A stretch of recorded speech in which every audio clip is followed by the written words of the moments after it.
जय श्री राधारमण जय जय नवल किशोर जय गोपी चित चोर प्रभो जय जय माखन चोर।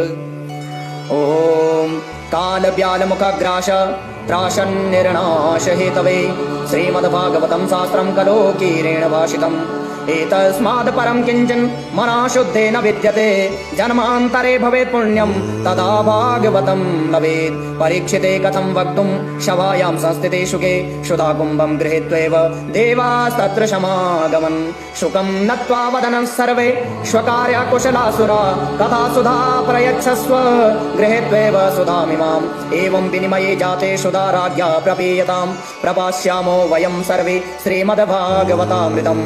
वसुधा क्व कथा लोके क्व काचा क्व मणिर्महान् ब्रह्मरातो विचारेवं तदा देवा